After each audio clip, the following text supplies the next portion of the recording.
Big Tin Can is the world's leading sales learning and enablement platform that delivers the onboarding and training, preparation, coaching, customer engagement, and follow-up and insights that modern businesses need to win. Welcome to the Sales Influence Podcast, where we talk about finding the why and how people buy. I'm your host, Victor Antonio. Thank you for joining me. Thank you for lending me those ears. And if you're watching this on video, your eyeballs are appreciated as well. Today, I just love saying his first name, Udi Ledergor. Did I get that correct? Udi. You did. Udi Ledergor. You got it, Victor. You got to hit that gore, though, right? You got to hit that Ledergor. Yeah. By the way, tell the folks here at the Sales Influence Podcast who you are, a little bit about you. I am the Chief Marketing Officer at Gong, the leading company in revenue intelligence. And our mission is to unlock reality to help people and companies reach their full potential. God, it almost sounded like the Matrix there for a moment. I'll unlock reality. Take the red pill. In your case, take the purple pill. I'll take them all. By the way, were you responsible or partly responsible? When I talked to Amit, the CEO, again, a couple of years ago, I said, who chose the crazy colors of the Gong.io website? Who was the mad person that did that? That would probably be me, yeah. Okay, was that you? So, by the way, if you're listening to this or watching this, just pause right now, go look at the site, and then come back and you'll really understand. When I first looked at your site, I go, what am I looking at with all these weird colors? Like, what was because I thought it was very unique, Udi. Joking aside, I said, okay, this is different. This really pops, this stands out. Talk to me about what was your thought process you were putting that together. Yeah, so to understand that, you've got to go back to 2018, where we were a much younger startup. And that's when we put our first deliberate visual identity together. And we looked at dozens of B2B websites, and they all used what one of my team members called Series A blue that pairs beautifully with unoffensive grays and white. And that's how most B2B websites look like, especially the young ones. And I think they try to blend in, when our approach at Gong has always been to try to lead the pack and not follow. And to do that, to cut through the noise, you've got to be very different. You can't just choose a nicer blue and gray. You've got to go in a completely different direction. And that's when we decided, working with a creative agency, to pick much bolder colors than we'd seen other startups typically use. And we ended up picking purple and pink as our primary colors, like really bold purple and pink, completely unashamed. And we thought that would help portray our personality. We are mavericks, we are leaders, we are innovators. We're not just a little incremental improvement over the state of the art. We do things radically different. And so we had to portray that in our visual identity. So we pushed that out in 2018. It obviously worked because we got a lot of attention and we grew, I can't even count how many times over since 2018. And then last year in late 2021, we did our next iteration on our visual identity 3 years later after the first one. And we looked at different directions. Some of them involved sort of moving away from the purple and pinks, but they didn't quite feel Gong. And at this point, we're like, you know what? We have an established brand. We know who we are. We want to keep those primary colors and we want to evolve on them. And so that's what we did. We made our brand more appropriate for the enterprises that we're now serving that 4 or 5 years ago we did not. So we had a little bit more wiggle room to be crazy and adolescent back then. We're now the more mature maverick. That's how. No, don't do that. Don't go. I know. No, don't go mature. We're not going to become these boring, stuffy grown-ups. No fear of that. Not on my watch. So we kept the pink and purple. We kept the crazy bulldog. We kept the tongue-in-cheek language and the very approachable human way that we communicate. But we took it up a notch in terms of maturity and sophistication so that we're not scaring away any of our enterprise buyers who might think, oh, this is like a young startup. Come back to us when you've got all your stuff figured out. Well, we do have it figured out. And we wanted to make sure we strike the right balance of those things. Yeah, it was interesting, and the reason I would just want to spend a little time on this because when I first saw the website and the colors, I was somewhat repulsed by it. Like what the, that whole thing, right? But yet it was like a pattern interrupt because it was so different, right? And so walk me through a little bit, just kind of just pull the curtain back a little bit. For some people out there who are looking at maybe building a new company and developing a brand. What were some of the conversations? Did you do some, I don't know, did you get a focus group and say, hey, look at this, tell me what you think? I mean, pull back the curtain a little bit on the thought process, the pushbacks and. Of course. So let me tell you first, you're not the only one who hated it. One of our executives who will remain unnamed, Come on, Udi, share the name. Share the name. Let's okay, publicly I'll share. share with you. Our chief customer officer, Iran Aloni, I don't know if you're listening, Yeah. but Iran told me about a year after we launched that initial branding, he said, I hated it, but I didn't really speak up because I thought Udi and Amit know what they're doing because he's not a marketer. But then Right. a year later, he said, I hated it, but then later I realized that you were right, that this is what we needed. He said, I didn't get it, I hated it, and I realized that you were right. This is what helped us stand out and be different and become likable because people connected with it. You can't connect very well with those Series A blues and whites and grays because they're just so unoffensive. And here's the point. When you're doing something that nobody truly hates or has strong feelings towards, nobody's truly excited either.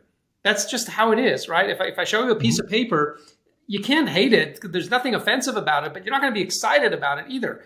But if I show you something that has character, that has personality, that might not be your cup of tea, it probably means that someone is very excited about it because it is their cup of tea. Now, I don't want to create something that everyone hates or a large group of people hates, but Right. our approach to brand and content and event experiences has always been to create something without being afraid of being polarizing or controversial, because those make the best pieces. Those make the absolute best pieces. I'll give you one example from our content world. We have this long-standing content series called Gong Labs, where every few weeks we publish a research piece based on what we've seen in millions and millions of sales calls and emails, what actually works and doesn't work in sales.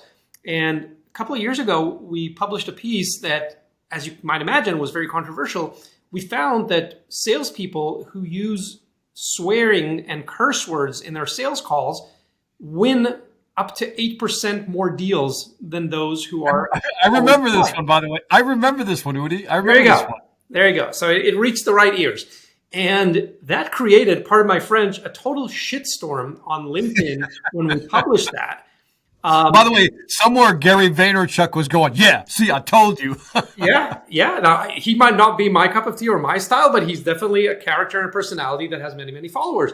And we showed that, and I won't give away all the information on how to use swearing correctly. Go look it up on our blog at gong.io/blog. Look for swearing. You'll find it there. It's a super cool article. But my phone was off the hook with fastcompany.com, who ran with the story. Radio stations had me on air talking about our research and where else is it applicable. And when you looked at the discussion threads on LinkedIn and Twitter, some people were having a field day going, yeah, that's the shit, and that's what I've been saying, and I've been using the F-bomb and dropping the S-word, and I'm going to keep doing it now, and I'm going to show this to my boss. And others were going, this is so inappropriate, and how dare you suggest that we swear in our sales calls? And we were just sitting there, rubbing our hands together going, this is wonderful. This is exactly what we wanted to create. That's a marketer's dream. You've created a conversation where people feel strongly opinionated. I mean, the only harsher conversation I can imagine would be to state my opinion on the Oxford comma, right? I mean, what else could elicit such strong opinions from people?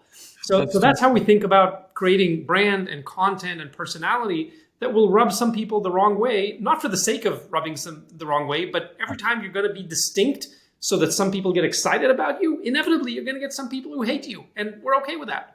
Did you know that would cause that type of controversy, that type of reaction? It's hard to anticipate the exact reaction these things are going to have. We had other pieces we're expecting them to go big, and they were just okay. And we had some pieces that did surprisingly well. We had a few pieces in the past where we compared the sales traits of men versus women, and some of them really got a lot of eyeballs. Others were just okay. I guess the topic got a little old, or maybe the findings were not that dramatic. So you never really, really know. But we had a good feeling about the swearing ones. That was kind of a hot topic. The thing about, there was another one you mentioned that was real. By the way, I think the swearing one I kind of got. Do you know what I mean? I kind of go, well, there's this, you understand me. It's almost like a full acknowledgement of empathy. I feel your pain. If you drop it in the right place. By the way, there is a science to drop in this thing, I believe. There's another study for you. But what's interesting is that one of the things I started liking about your website was that you would come out with these studies. Now, everybody talks about they have a revenue intelligence platform, right? You're like, yeah, okay, yeah. But you guys, at least, if not the only ones, were consistently putting out this type of content. Hey, look what we found. Look what we found. And it's almost like you kept throwing like red meat in the middle of the sales arena. And then, but you weren't doing it for effect. You were doing it, look what we found. What do you guys think? And I thought that's what really attracted me to the brand. Was that a purposeful strategy? Absolutely, 100%. When I started at Gong, my first day was August 1st, 2016. I sat with Amit, and both of us have a past in content marketing. Amit was a CMO before he became a CEO. And he was my mentor during my earlier career days. Yeah, this is our third company together. Fun fact. Oh, really, man? All right. By the way, Amit is a very cool individual. He is, absolutely. He's a very cool individual. I mean, I rarely meet CEOs who are they exude cool. He does. Smart man. Very much so. And so I came to him and said, Amit, I'm going to build a content strategy. What have you got for me? And he said, I've got no content. We haven't created anything yet. I joined as employee number 13 and marketer number 1. So it was very, very early days. And I said, thank you. I said, you've got to have something. He said, okay, I've got these 5 slides that I presented at some conference, and they were insights pulled from Gong data at those early days where I think we only had like a couple of thousand calls in the database. And they showed that the best salespeople speak about 46% of the time, leaving the rest of the time for the customer to speak. And they showed that the best salespeople ask 4 to 11 questions on a typical discovery call. And there were 3 more like that. I said, that's perfect. I took that PowerPoint deck, I saved it as a PDF. I added a cover slide calling it something like the 5 secrets of the perfect pitch. And I had my first ebook. And it was on that day, my first day at Gong, that Amit and I sat together and said, well, this is going to be the base of our marketing strategy, because if you go to Amazon, look for books on sales, there are over 100,000 books on sales. I don't know exactly how many, because the search function stops at 100,000. They can't count more than that. So there's more than 100,000 books on sales on Amazon. The last thing the world needs is another book based on someone's experience of, I did this and this at Salesforce, or I did this and this at Xerox, and so you should all do what I did. Amen, Udi. Amen, Udi. Right? Go, Udi. Go, Udi. Thank you. But we thought maybe, just maybe, people would be interested in seeing what the data says actually works in sales. Right. And some of this is going to confirm our intuition. Some of it is going to be counterintuitive, like swearing during sales calls. And that was the bet that we made on that day. And all of Gong's content marketing strategy has been guided by that principle from day one. Let's show people, without our opinion, what the data says actually work and what doesn't work. And they've been eating it up since then. And it's truly been helpful.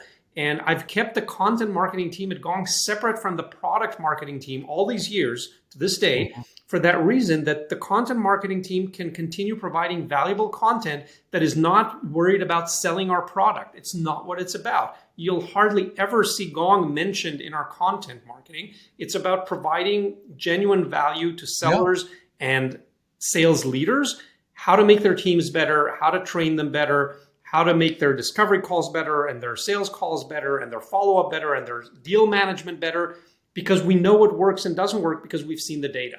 And once we've created that thought leadership and we've created this community of followers that want to work with the authority in the field, then we've earned the right to offer them a demo of our product and hopefully make them a customer at some point. You're right, Udi. Now, I didn't think about that. That's so sneaky. Good sneaky, by the way, because I've never thought about it, that you never pushed the product. You just put the content out there. I just never thought about that. I go, yeah, you're right. Because that made people, what is this? The telltale sign of bad content marketing is when the first paragraph starts with something innocuous, like, as more and more companies are considering this trend, and then the second paragraph starts with our product, Acme Corp, you can now get a dashboard that does this and does that. No. That's just lazy. That's just. Dude, that's so awesome. It sounds like you've read one of those pieces, right? I probably have. That's what I'm saying. I probably have some guilt coming through. They're terrible. They're terrible. You know what should have given you an indication, as far as that this was the right strategy, in hindsight, is always 2020, right? Yep. And remember when I don't know if you remember the Challenger book came out.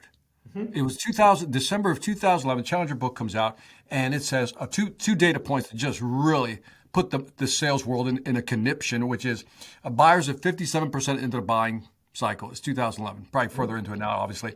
And I remember everybody was just like, raw, just like that red meat you were talking about. And then the 5 different types of salespeople, everybody has all 5 predispositions. But when it came out that the relationship salesperson actually did the worst in a complex or simple sale, it's like everybody just had a conniption. By the way, I'm in Atlanta, Georgia. They use conniption, right? And so I think that you were dead on with the data, but I love the fact that you've highlighted something that was obvious to me, but I didn't notice, is that you never really pushed the product.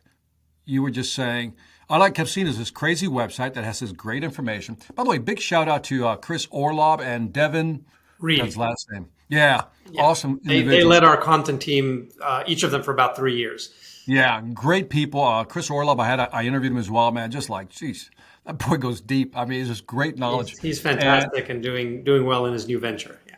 So now, as you look at this experience you've had with Gong, right? Let's help the folks now listening or watching this, Udi. It looks like we're going to be heading into a tough year coming up. Again, that's what we think is going to happen. Nobody really knows. What should companies be doing now? How should they be leveraging marketing? What should their marketing thought leaders be thinking right now to kind of begin? I mean, that's a big question, but what should they do to begin positioning themselves for maybe what may be a tough market? So, when we look at past recessions, I am old enough to have worked through the .com bubble burst in 2000. I was at our first company with Amit back then. So we've known each other for a good 25 years now. And then I worked through the 2008 crash, and then a much smaller one that happened during COVID for a couple of quarters. And we've seen kind of the same patterns happen again and again. The best companies who emerge thriving as winners out of these recessions are the ones that adapted the most quickly to what the market was looking to buy during that period. The companies that did not do well were the companies that took too long to adapt. And you see this not just in recessions, right? Enough to mention companies like Blockbuster and Kodak to see what dying companies look like when they fail to adapt quickly. But there were many winning companies that came out of crises like this.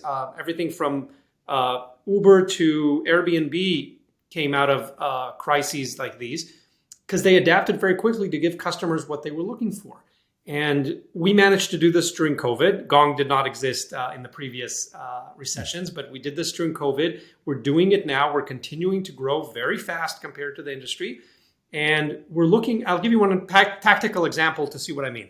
So a year ago, if you were to attend a Gong sales pitch, one of the first things you'd hear was, we can help you onboard all your new salespeople much faster, like at half the time that you normally onboard them. But if you take a sales demo from Gong now, you won't hear that in the sales pitch because guess what? Almost nobody is onboarding new salespeople right now. Everyone's on a hiring freeze or laying off people. What they're looking to do now is get more out of less and work on the quality and the productivity of their salespeople. So that is where we shifted our messaging. And that's what's allowing us to continue to sell at a time like this. Now, there's probably 1,000 micro changes like that you have to make across your product, your website, your marketing materials, your sales pitch, your customer success QBRs with your customers. You want to go through all that inventory and see what needs to quickly shift to make sure that we're still providing the value that our customers need from us right now. Because if you don't do that, your customer's CFO is going to audit all their tech stack and going to say, what are we using this stuff for? Oh, we bought it for onboarding sales reps. Well, we're not onboarding any sales reps in the next year. That can go. And then move on down the list. So you want to stay in that must-have bucket and not be put into the nice-to-have bucket. And it's hard, right? Some customers you're going to lose because it's inevitable. If some of your customers are going out of business or laying off people, they need fewer licenses. That's just a fact of life you're going to have to deal with. But a lot of the customer churn and definitely gaining new business is in your control. If you can prove that you are one of those few valuable things that your customer must have right now, then you will get to stay in there. And the way you show that is maybe different from the way you showed it a year ago, right? Look at Airbnb. Up until COVID, they were selling basically timeshares on other people's houses. But then travel stopped. So within a few short months, they pivoted into virtual experiences and got back on the horse and got revenue flowing again until people started traveling again. So for 2 years, they were selling virtual experiences. Other companies are not doing as well because they did not adapt that well to all the restrictions around hospitality and restaurants. And some of the restaurants quickly shifted to Michelin restaurants shifted to home deliveries, which they'd never fathomed doing before COVID, but that was their only way to stay alive. So it's the ones who adapt the most quickly that are going to thrive through this recession, just like all the others. I love your example. I love your tech. Udi, I'm starting to like you, man. I'm starting to like you. I think I like you. I really like marketing people. Me and you. By the way, that simple example of the voice of the customer type of thing, where you listen, you shifted from onboarding to, hey, how do you, gain new clients, whatever it may be, whatever that messaging is, how do you switch that? So when somebody looks, as you say, the example you gave is just so perfect. When somebody looks at the tech stack, they go, why are we using that? And by changing the messaging very quickly, again, you kind of increase your retention when it comes to subscriptions. I love that. Let me ask you a question, and this is kind of a little left field, but I think you might be able to handle it. What have you done? Because I get this question a lot, and I don't have a great answer for it, so I'm hoping you can provide me with some insight. You have customers who maybe stopped using Gong, right? Very few. But let's say some customers stopped using Gong. And do you ever look at, let me ask the broad question, do you have any reactivation strategies or re-engagement strategies to bring them back in? Because, as I look at the market, that I can go out and try to gain new clients. That's hard today, right? Yep. I can upsell and cross-sell. Maybe I can do that. But the two strategies I think that you're going to help me out here is you talked about one, helping with retention, shifting your message, adapting. Got that. But the reactivation piece, nobody really talks about. People who stop buying, how do you bring them back in?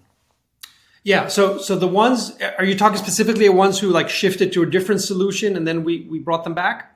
It could be one or two, right? They shifted to another solution or simply said, you know what, I don't think it's worth paying that subscription anymore. Yeah. So there's various reasons why they stopped. I'm wondering from just the thought process, what have you done or how would you start bringing people back into the fold depending on whatever reason they have? Yep. So we regularly regain customers that had either dropped off at some point or more typically moved to a different solution because they were very price sensitive. And Gong, being the gold standard in revenue intelligence, does not come as cheap as some of the other solutions out there. Correct. And so let me touch on that case first, because we literally bring dozens of those every quarter that shift back to Gong. So we listen to those customers, and many times we send a third-party company to do what's known in the industry as a win-loss analysis, where they just call them and say, hey, we know you were a Gong customer. We were engaged by Gong to just ask you a few questions. We're not trying to sell you anything, so you can let your guards down. We don't work for Gong. We're not salespeople. We just want to ask you a few questions about what made you shift to another solution and how's it going. And armed with those learnings, we can go to those customers who we think we can get back. I'll give you an example. Maybe we repackaged or repriced something that was too expensive for them in the past, and that's what they shared with the interviewer, saying, hey, it was just too expensive, and I found a basic solution for my needs, and while it's not as good as Gong, it was half the price, so I decided to switch to that. Well, now we might have a comparable basic solution that's still better than the competition, but is priced much more comfortably and affordably, so we'll offer that. More typically, we hear that things that other solutions presented to be at face value very similar to Gong, they might name the feature or the product in a very similar way. Once the customer started using it and could no longer be fooled with smoke and mirrors, but actually started using it, they suddenly saw, oh, what do you mean you don't have this feature? But I have this in Gong. You don't have that? No, we're still working on it. It's still in the roadmap. And then they try to do something else that they could do with one click in Gong and now take 7 clicks to get to that same workflow in another product. Like, wow, I wish I checked that before I switch products. And then you collect a list of these things that are great in Gong or in whatever product you're selling, and maybe not so great with your competing solutions.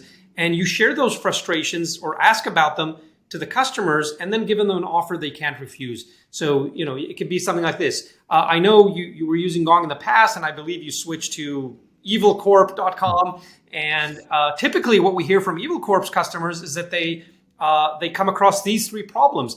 Have you come across any of these at all? And then they'll usually go, oh my gosh, yes, it's like you've been reading my mind. I can't stand how clunky this process is, and I hate their UI. And, they said they could do so-and-so, but really it's a it's a hollow shell once you go under the hood.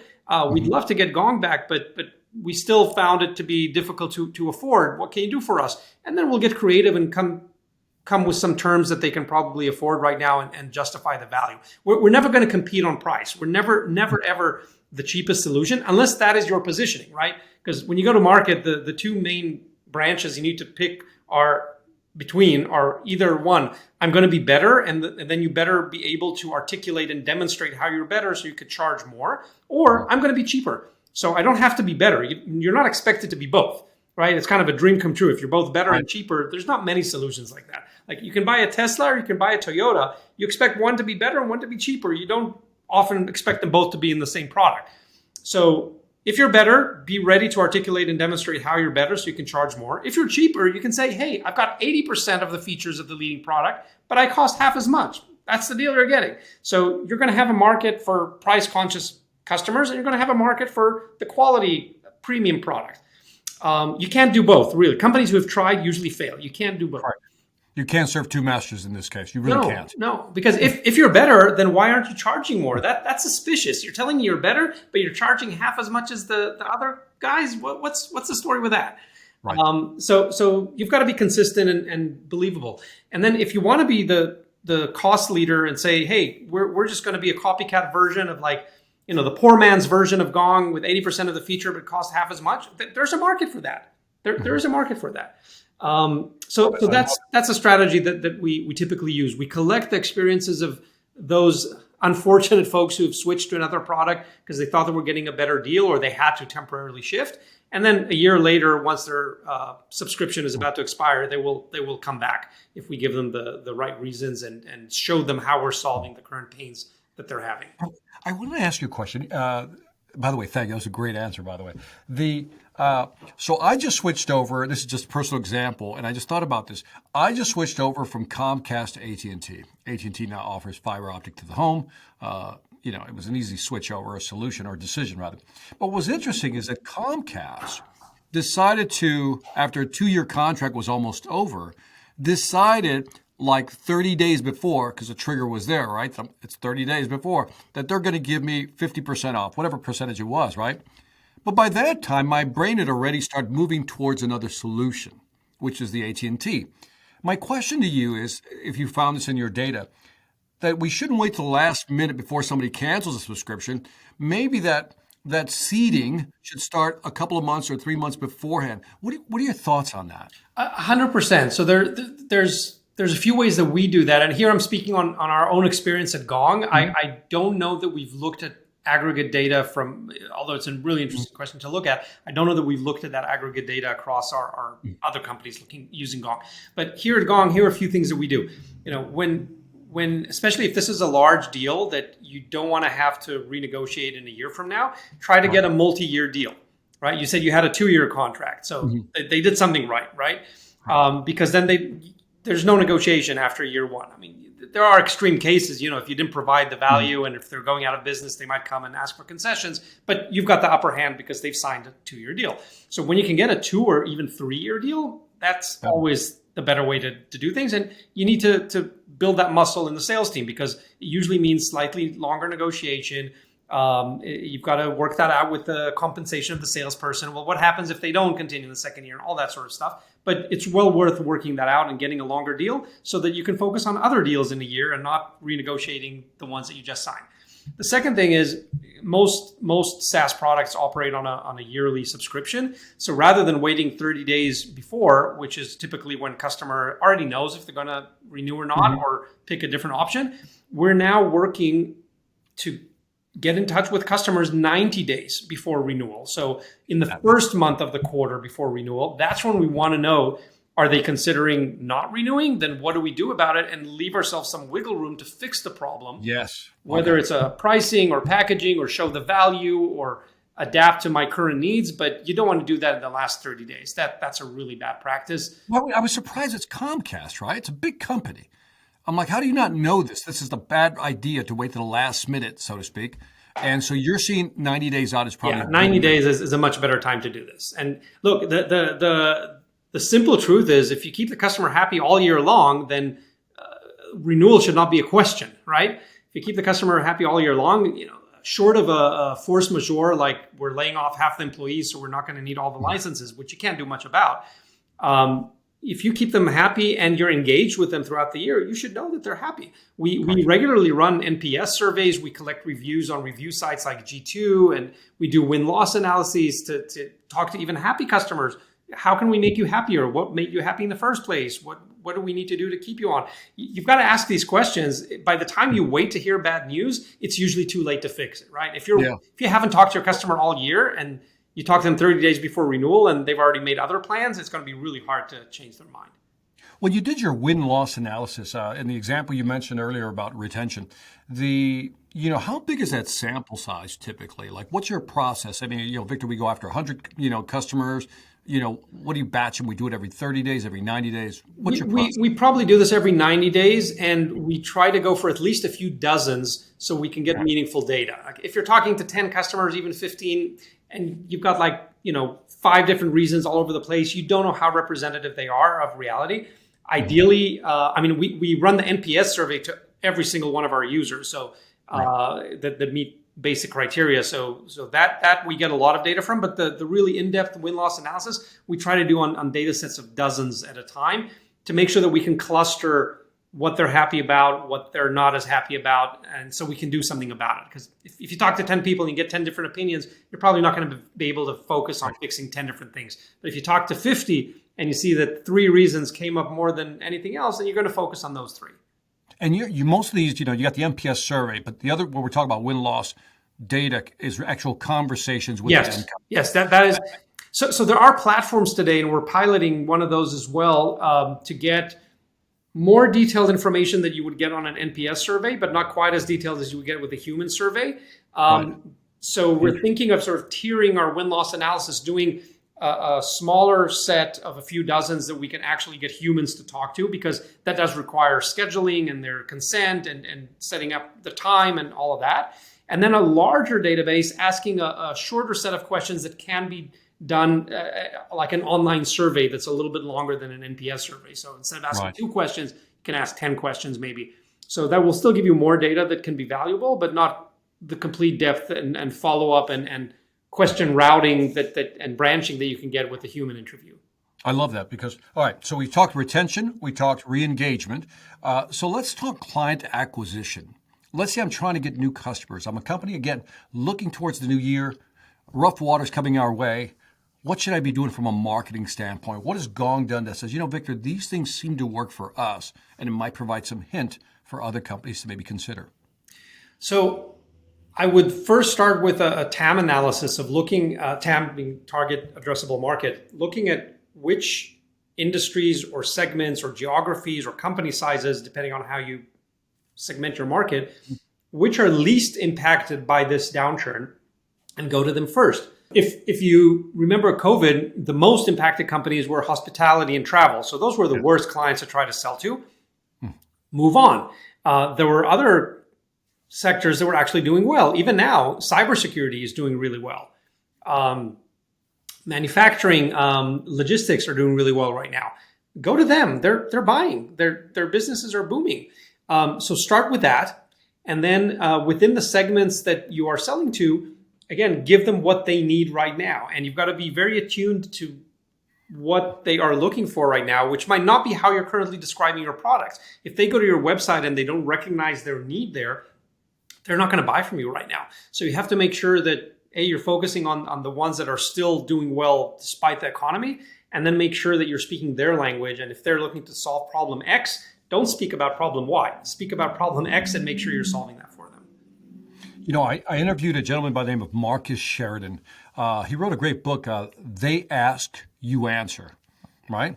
Customer asks, you answer. And he built his whole content strategy around the questions they have. And you see a lot of companies, this sounds like almost like slap your forehead, this is too obvious, right, Udi? No, but it works. It works. A lot of companies don't do that. One, why don't they do that? Or maybe I'm wrong, and I'm looking at through the wrong lens. But I'm also realizing that a lot of companies have a hard time changing when their marketing isn't working. They just hold on. Do you know what I mean? You've had to create this, and again, Amit has probably, been your partner in crime, says, yeah, we can kind of do a right turn in terms of how we approach this as far as the uniqueness of Gong. But how would you advise, content marketers or marketing departments in general to kind of be honest with themselves? And if they have to make a right turn, how do you get the rest of the leaders on board to say we need to start doing something different because the market's shifting? You have to speak the language of data. If you are trying to change something that you think is not working, show the data.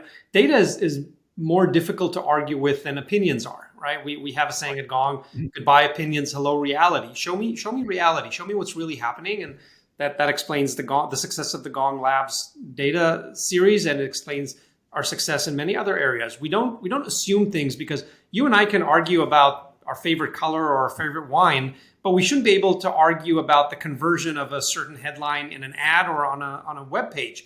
If my CEO says this all the time. He says, "Look, I have some ideas, but my opinion doesn't matter if you have data to disprove it." So he came up with a messaging idea. We tried it. I came back and said, it sucked. It really didn't work. I dropped it. I went back to the old messaging, and I got a 30% lift. So he said, "There you go. Shows you how much I know." He said, "None of our opinions matter." We have to hypothesize on what we think is going to work and what's going to appeal to the psyche of our buyers, especially in a time like this. And sometimes we're going to get it wrong, but no company has enough traffic and audience. I'm talking about even Amazon don't have enough traffic on the website to try every possible headline in the universe. There are just too many of them. So you've got to hypothesize and say, I've got these 2, 3, 30 ideas. I'm going to go try them. And then very quickly, you'll see a few of them bubble up to the top. Oh, these people are clicking on because they get it. It's like you're anticipating their questions and you're answering them as they keep flowing. The best websites feel like you read something that triggers a question, you keep scrolling, that question is answered. Triggers another question, you keep scrolling, boom, that question is answered. And it's really hard to achieve, And you can see where people are dropping off, right? We all have the Google Analytics and other fancier tools to see where people are dropping off, how long they're staying on the website, what percentage of them are converting or reading additional pages or taking the call to action that we offered. And if they're not, then our offer is not working, then we need to change it. Right. Doesn't matter if the CEO is in love with it. I'm going to kill it. Not the CEO. I'm going to kill the offer. Yeah. And I'm going to try a new one. And if I find something that's working that doesn't go grossly against our brand or offends our audience, I'm going to keep it. What are some of the you mentioned tools like Google Analytics and others? What are some of the KPIs you look at beyond the vanity metrics? How many people visit the sites, unique visitors. What are some vanity real metrics that you go? These are signals that either we're on the right track or just going in the wrong direction. What are some things you look for?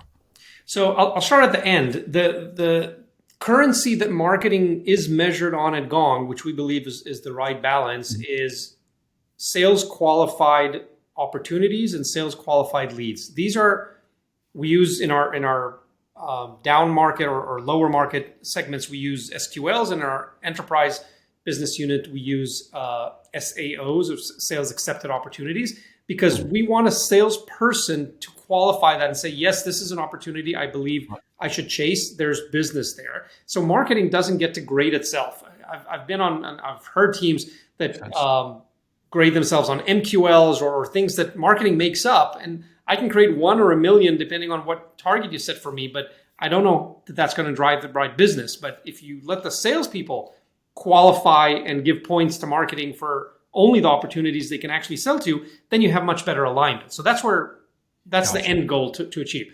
Now we reverse engineer that and say, okay, how do we create those SQLs and SAOs? Well, they come from MQLs, and MQLs come from certain audiences that come with certain intent, and there's a certain mix of inbound and outbound, and it gets more complicated as you go into the weeds of it, especially when you try doing this at scale across geographies, across different market segments. So we have those targets.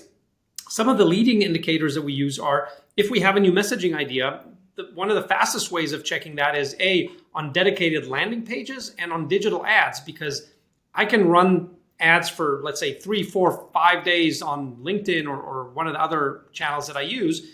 And I can compare the click-through rate on that and on the related landing page to other campaigns that I know have done well in the past. So if this one is doing at least as well as the best ones that I've had, I know, this is worth refining. If it's doing like really, really poorly compared to the benchmarks that I have, then I'm probably going to kill it and move on. So those are some early indicators that we use to try out new messaging. It's way faster than doing something organic, like changing our website and then waiting back and seeing for 3 months what happens. Ain't nobody got time for that long experiment in a time like this. No, I love that, man. You're a data guy, which is good.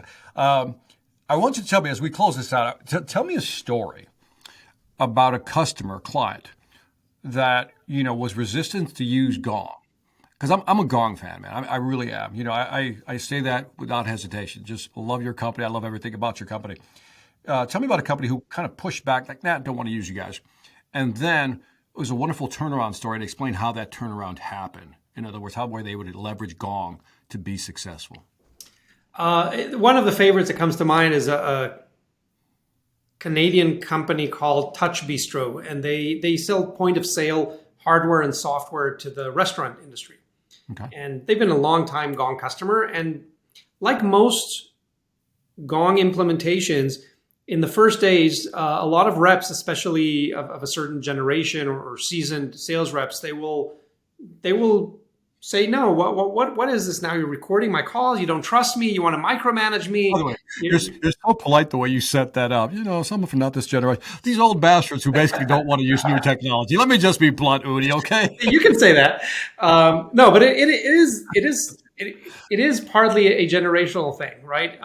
Where the young folks are used to working with all this technology and having every communication that they do through a company phone or computer recorded. Whereas the older generation, especially field sales, they're just used to doing their thing. They're used to having a lot of autonomy. And suddenly they bring in this technology and like, what's up with that?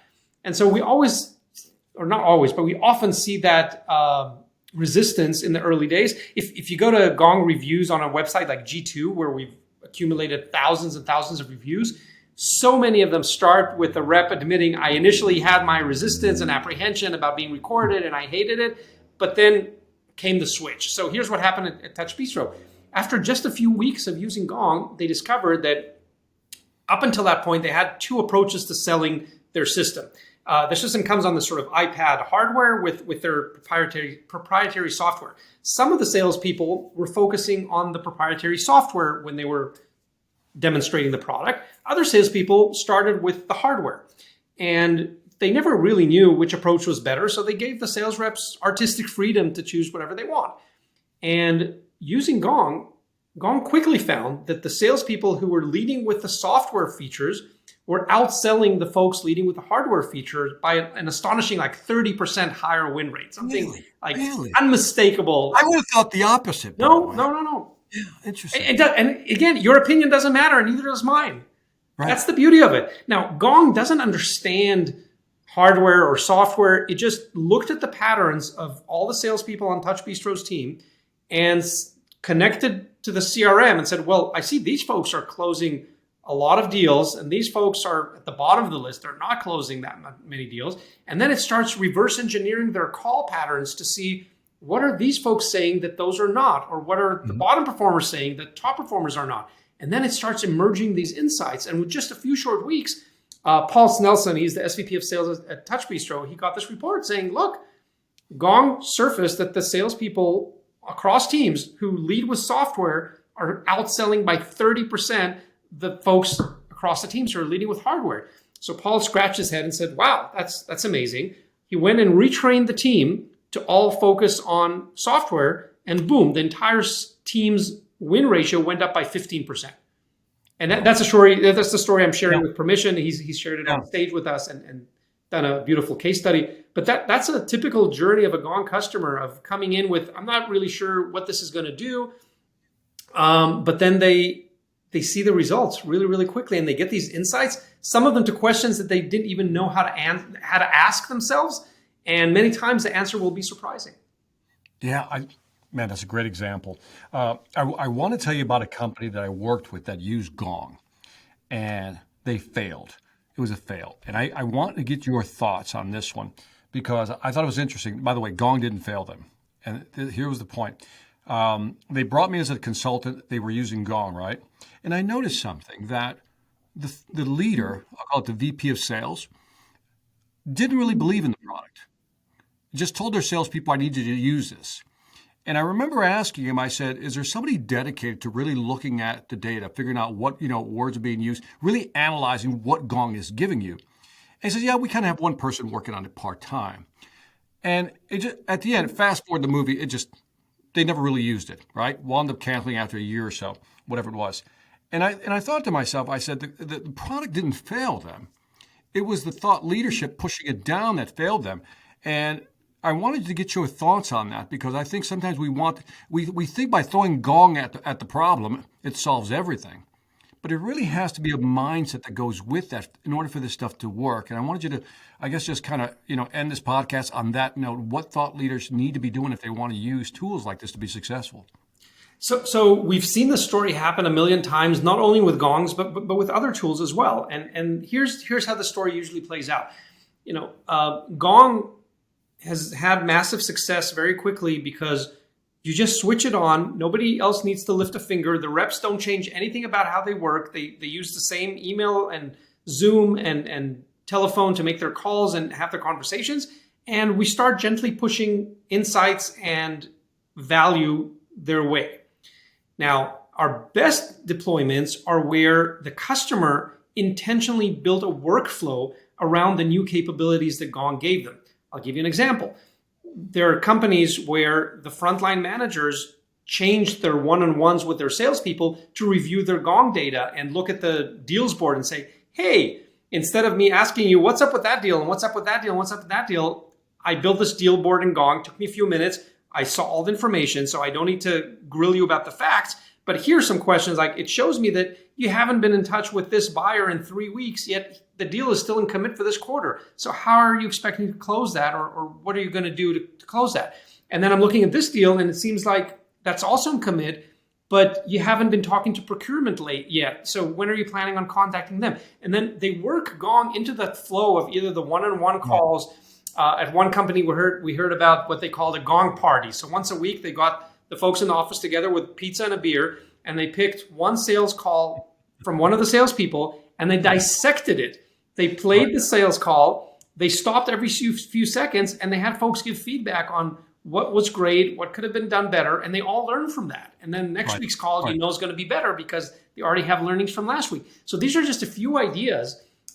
Most recently, 4 months ago, we launched our Gong Forecast product, which is the first reality-based forecasting tool that helps sales team accurately forecast how the quarter or the year is going to end based on what's actually happening in every deal and not just a mathematical model that nobody understands. And so we sold over 100 units of the product in the first 100 days that we released the product. Teams are loving it. And now they're getting a realistic view of how the quarter is going to end. Now, there's no way that this will happen without commitment from either sales ops or sales leadership to say, this is how we forecast at company Acme now. Right. So you need that leadership commitment to make any tool work. There are no magical tools out there that are going to do your work for you. None. And Gong is not exempt from that. So we do provide a ton of value, even if you just switch it on and do nothing. But as the company becomes more complex and bigger, and the reps and frontline managers are waiting for cues from senior leadership on how we do things here, working Gong or any other technology into a workflow to say, this is how we now forecast. This is how we do deal reviews or pipeline reviews. This is how we're going to end the quarter. That's how you get the most value out of Gong and any other tool, really. Oh, I love it. Udi, are you going to write a book soon? I wrote one. You can see it behind me. I wrote one on. Did you write a book? I did. It's a really old one. I published it, I think, in 2015 about the 50 secrets of trade show success. I should probably update it to the new wave of virtual and hybrid events. So those are not accounted for there yet. But one day I might write another one. No, everything we've talked about today, I'm just sitting there. I could just keep listening to you. And I'm not just trying to be polite here. I'm like, okay, because it's very tactical, practical, but you can then see how the theories applied around it and how the tools work. And I love that, man. Udi, let these people know on this podcast, where can they find out more information about you? Obviously at Gong, but any place else where they can find out about you. So yeah, if you're not already using Gong's revenue intelligence, you should definitely go to gong.io. Either read our insightful blogs. There are hundreds of them. They're completely free of charge. go read them. I encourage you to do that, or ask for a demo if you want to see how your sales team could be performing better and getting more out of the resources you have right now. I'm personally on LinkedIn. There's only one Udi Ledergor there. I swear I checked. So feel free to connect with me there. And I've really enjoyed our conversation today, Victor. Thanks for having me. Same here. And by the way, I want to congratulate you. I found when I did a little research on you, I see that you're a Forbes contributor, and some of the articles you contributed were great, man. Great reading. So congratulations. And I should have asked this obvious question: where's your name from? So my first name, Udi, that's a Hebrew name. It's usually an abbreviation of one of the biblical names, Ehud or Ohad. Don't ask me how that became Udi, but it does. All right. But I'm actually Udi in my birth certificate. And then my last name is actually an interesting quick story. When I met my husband over 16 years ago, yesterday was our anniversary. So we've been together. Congratulations, man. Thank you. How many years? 16. Okay, wow. 16 years. And both of us had impossibly long and jaw-breaking Ashkenazi Jew last names. So I was Lederer and he was Ledergor, and we were thinking about our future children. They're going to have it rough enough without having to carry those two long Ashkenazi names, Lederer hyphen Ledergor. So we decided probably they'd be 12 before they even knew how to spell them. So we decided to take half of my last name, half of his last name, and meld them together to create Ledergor. And that's how we created Ledergor, and that's why we're the only Ledergors. That is funny, man. By the way, we're brothers. I just realized this. So I did my DNA test, 23andMe. Yep. 1.2% Ashkenazi Jew. There you go. Right here, man. Right here, man. You could be a Lederer or a Ledergor. Who knows? Victor Ledergor. No, we won't go there. But anyway, Udi, thank you for being on the Sales Influence podcast. For those of you who are listening, watching, leave me some feedback on iTunes, Stitcher, YouTube, wherever you're listening. Check out Udi online. Go to gong.io. You got to look at some of these studies and some of the reports. They're fantastic. And after that, check out the Sales Velocity Academy. On that note, this is Victor Antonio, always reminding you, selling ain't hard when you use Gong and you know how. Take care. Take care, everyone. Big Tin Can is the world's leading sales learning and enablement platform that delivers the onboarding and training, preparation, coaching, customer engagement, and follow-up and insights that modern businesses need to win.